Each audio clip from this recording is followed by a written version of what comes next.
have a question for you.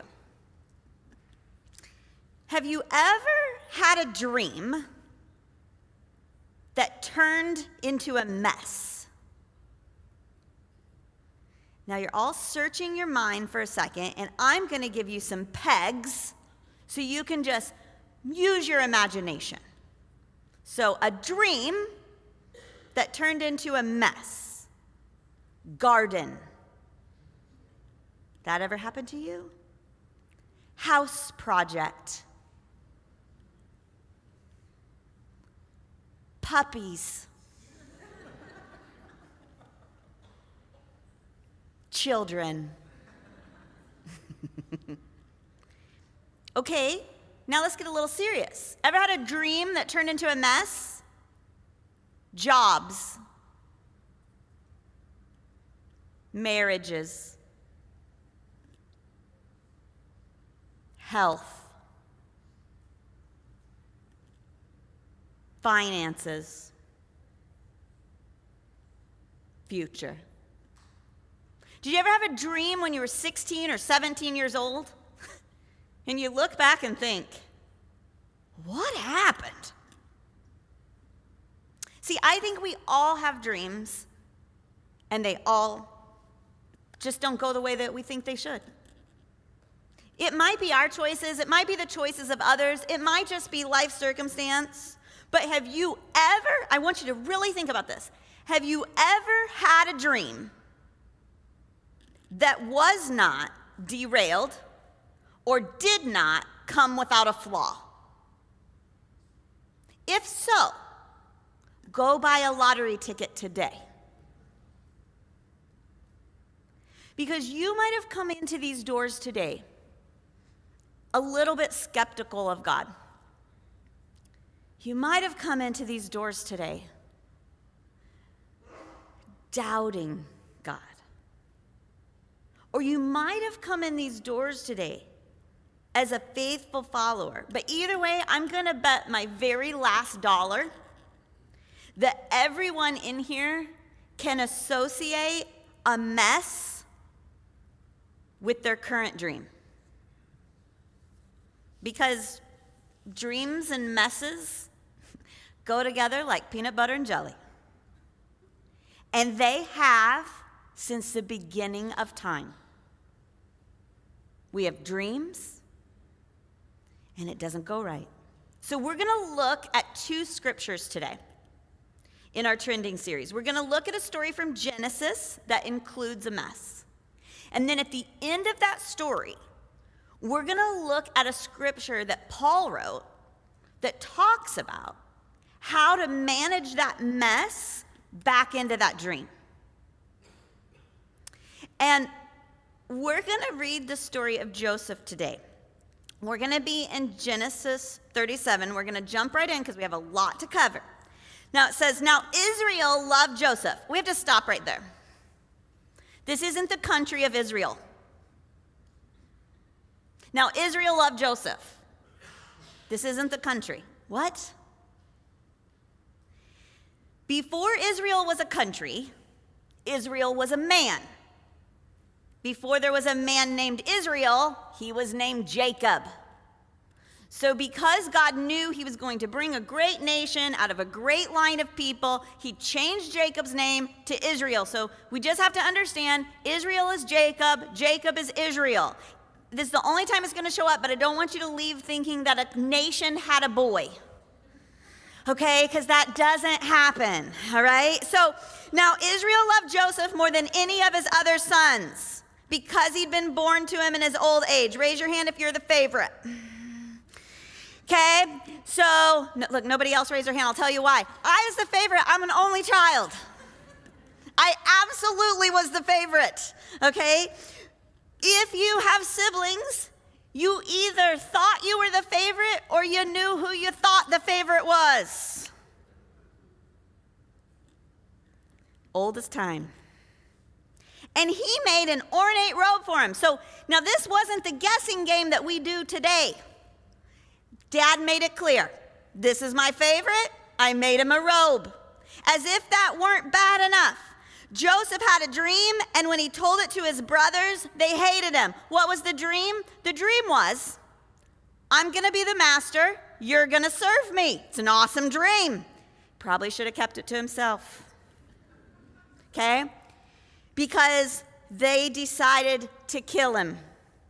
And then we pick up, Judah says to his brothers. So Judah is Joseph, one of Joseph's brothers. And he says, what will we gain if we kill our brother, though, and just cover it up? Come on, let's just sell him and not lay our hands on him. After all, he's our brother. Let's not kill him. So the brothers agreed. So I need to let you know what we're going to do. If you're not familiar with the story of Joseph, you need to read Genesis, because it is like the best binge-worthy show you've ever read in your life. Okay? Now, the story of Joseph, if I were to put it in a Netflix show, would be about 5 seasons long with 10 episodes a season. And I'm going to give you the summary today, spoiler alert. All right? And we're going to summarize it really fast. So, they put him in a well. They sold him as a slave. Now we pick up. Now Joseph had been taken down to Egypt. Potiphar, an Egyptian who was one of Pharaoh's officials, the captain of the guard, bought him and took him to Egypt. The Lord was with Joseph. Sorry, my hair is sticking to my lip gloss. There we go. The Lord was with Joseph so that he prospered and he lived in the house of the Egyptian master. Now, I just want you to think for a second back to dreams and messes. Joseph had a dream from God that he was going to be a master and his brothers were going to serve him. And while it turned out pretty well for a slave that he got to be put in the master's quarters, it isn't exactly his dream, is it?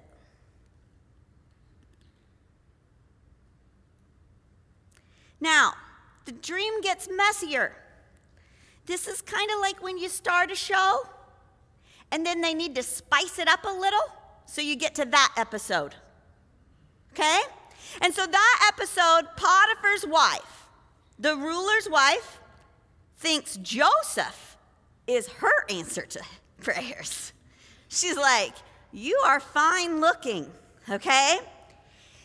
Joseph decides to refuse her advances, and she then takes revenge and accuses him of assaulting her.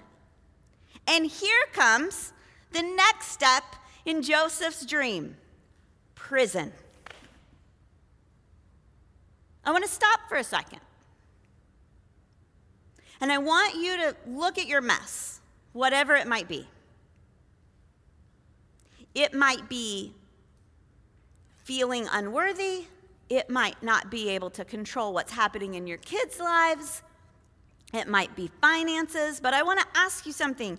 Have you been put in a well, sold by your brothers, and put in prison falsely accused? Okay. So it says, but while Joseph was there in prison, the Lord was with him. He showed him kindness and granted him favor in the eyes of the prison warden. And this is just like all the prison shows. And by listening to this message, you're going to know I watch entirely too much TV. But if you ever watch any prison shows, there's always the fast forward scene and you see them getting along. They're the guys that somehow get the good food in prison. And they get to walk by and they don't get beat up.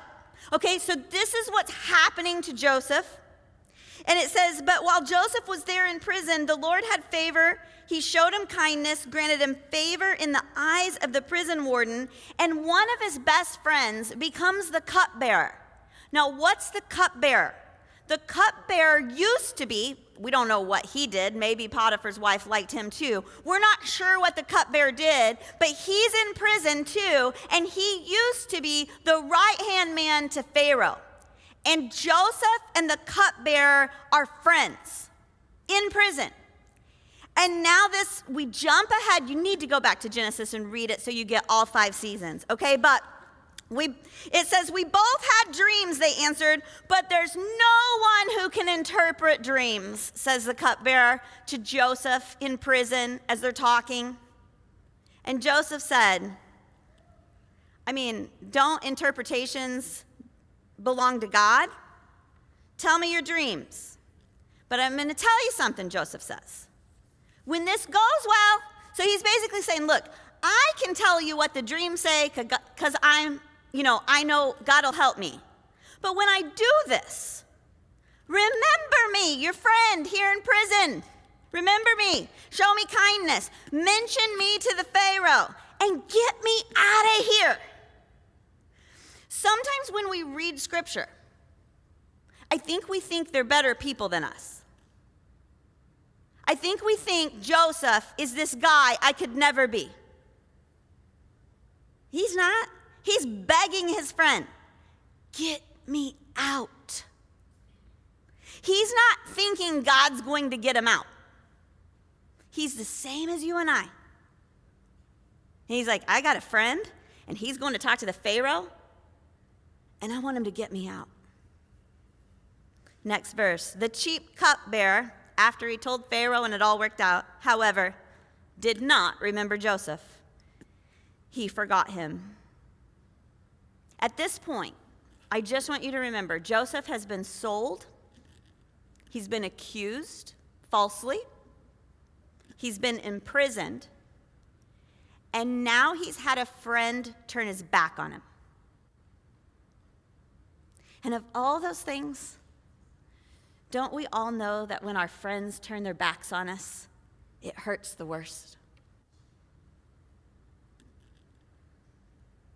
2 years later, Pharaoh sends for Joseph. Why?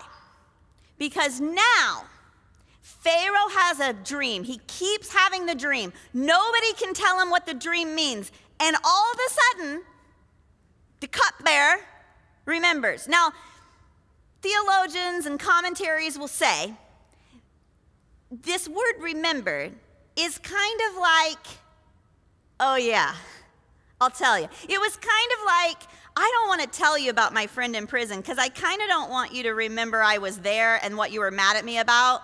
So I kind of don't want to tell you about Joseph. But then when Pharaoh needed somebody, the cupbearer wants to be his own hero.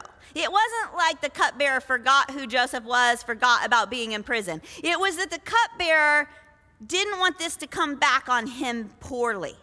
But now he wants to be the hero. So he remembers and says to Pharaoh, there's a guy in prison that might be able to help you. And so he was quickly brought from the dungeon. When he had been shaved and he had a change of clothes, he came before the Pharaoh. And again, this is like 2 episodes worth, okay? But Joseph tells Pharaoh, look, you've been having dreams, and basically what they mean is, we're going to have great harvests here in Egypt for a while, and then there's going to be great drought. And somebody has got to manage all of that. And this is the key point here. So Pharaoh asks all the people in his land, can we find anyone like this man in whom is the Spirit of God? And I'm just going to stop the story here for a second and ask you, in your mess, do people see God in you? Like in the middle of your mess, not the middle of your dream, but in the middle of your mess, do people see God? Because Pharaoh, who didn't believe in this God, recognized the Spirit of God in a man who'd been sold, accused, imprisoned, and abandoned. And still, he saw God. So the Pharaoh sees this, and like all great shows, this is the turn when the villain in the story sees the good in the person that we've seen all along.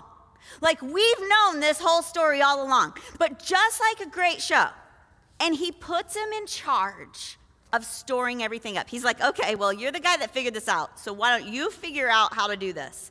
And the famine rages, and Egypt now is known as the place where you can go and get food. And this is for every nation surrounding. This is when we look at our history, right? Like, you grew up learning about Egypt, and you learned how they were a great powerhouse. Do you know why? Because they had food when other nations didn't. They survived when other nations didn't. Other nations came and brought their wealth and said, we'll give it all to you. We'll give you our power if you'll just give us food. And so guess who shows up? Right? The brothers. And I love this verse. Although Joseph recognized his brothers, they did not recognize him. And if you're watching a Netflix show, here's the plot twist. The good guy does something you do not expect. The good guy does something that seems a little immoral. The good guy, Joseph, says, okay, here's what's going to happen. We're going to feed you, but you need to go home, tell your father, you need to go home, get him. And as these guys are trusting this big leader that they don't know is their brother, Joseph sends his man and to do this. He says, then put my cup, Joseph says, put my cup, the silver one, in the mouth of the youngest one's sack, along with silver for his grain. And the person that's working for Joseph does this, but can't you imagine? He's always thought Joseph is this right, upstanding man, and Joseph is putting silver in a guy's sack, and then he sends them to accuse them of stealing. And can't you wonder what was going through these people's minds? And he says, how dare you steal from me?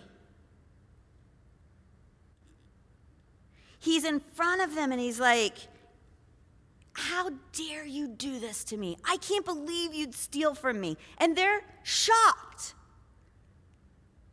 And they're thinking, we didn't steal anything from you. And can you imagine being the guy that the stuff got stuck in your bag? And now your brothers are like, can't believe you did this. This is our only chance at eating. And then I love this scripture. Joseph says, do you guys have a father or a brother? And the guys answered. Now, these are Joseph's brothers. They answered, we have an aged father, and there's a young son born to him in an old age. His brother is dead, and he's the only one of his mother's sons left. And his father loves him. So hear what's happening here. Don't miss this. Joseph is fishing. He got sold. He knows some of his brothers are in front of him. And he's saying, hey, you got anybody back at home still? And they're like, yeah, our dad's alive. And also, and this is when Joseph learns, and also, there's one more brother that was born to our dad and the mother of the son that he already lost. And they're talking about Joseph. They're talking to Joseph and saying, you, the dead guy, you're dead, but you've got a brother back at home. Then here's the catch-all. Then Joseph said to his brothers, come close to me. Now this is longer down, this is 2 or 3 more seasons, I just want you to know. Then Joseph says to his brothers, come close to me. And when they've done that, and can you feel the music building in the show? I'm your brother Joseph. I'm the one you sold to Egypt. It's like Darth Vader saying, I'm your father. Right? The original time you watched it, you didn't know it was coming. if you were lucky enough to be in that age. Then, of course, these brothers realize they're doomed. The second in command of the most powerful nation, the guy that decides who lives and dies, what nations get food and what nations don't, is the very guy they sold into slavery. And so this is the part of the story where you wonder, how does it end? And I want us to step back into our story. What mess do you have? How does it end?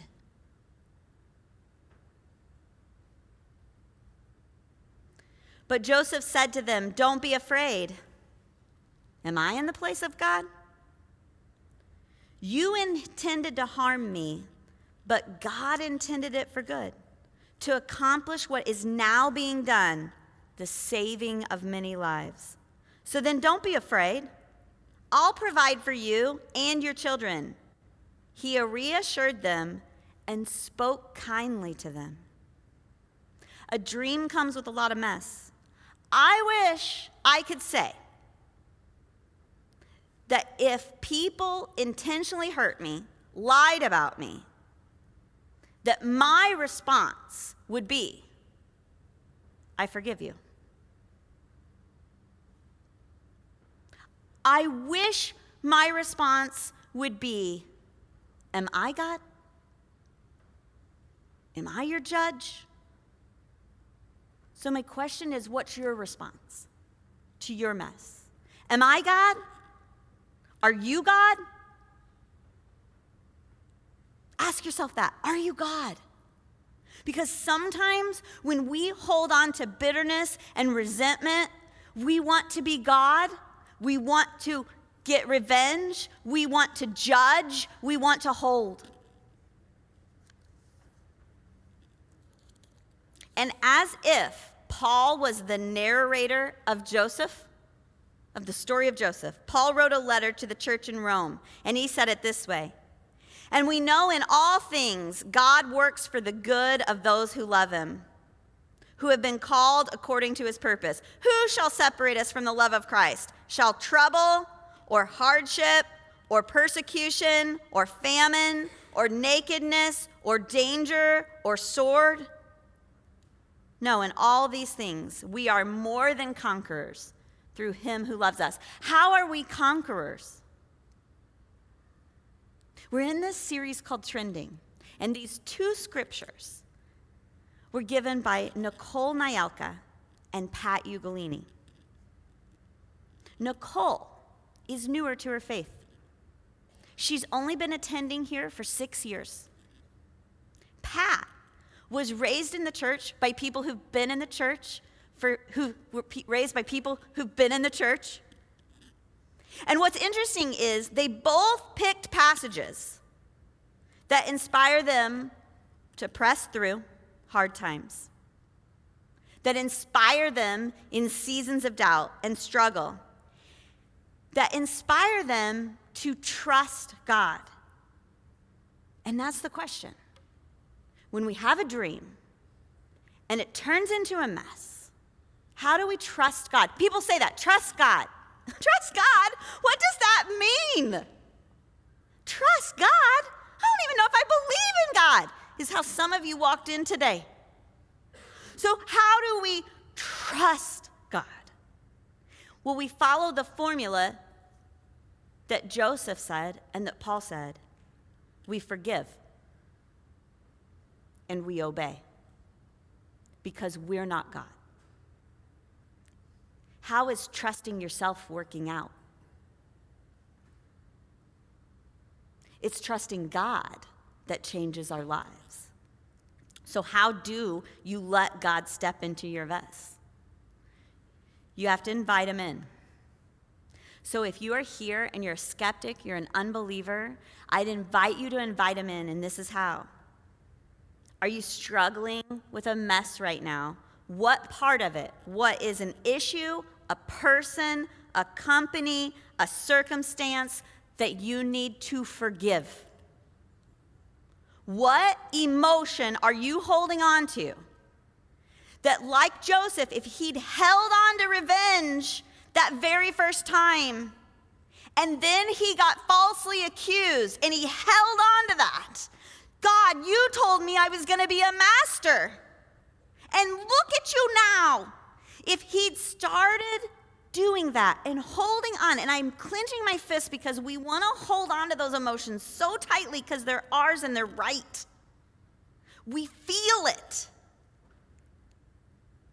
But if we can begin to forgive, it allows us to be open to the next step of the dream. It's surrender and humility to a God, not to a person, not to a circumstance, but we forgive so that we surrender to a God that can do the next step of the dream. And if you're a faithful follower, how do you let God step into your mess? Maybe you've been following him for 20 years. I think sometimes, and I say this because this is so me, sometimes as a seasoned Christ follower, I want to see somebody else's mess, and I want to get in there and fix it. I want to be the service that shows up and helps pull them out of their mess. But the reality is, the formula for trusting God is forgiveness and obedience. And what people need to see in a Christ follower's life is a relationship with God. People need to see that I live a life that has a relationship with God so that they want it for themselves. It's not my job to fix other people's messes. It's my job to live in a relationship with God that's so authentic and so true that people say, I want that. Like when Pharaoh said, I see the Spirit of God in him. Dreams and messes. We have them. The answer is forgiveness and obedience and relationship.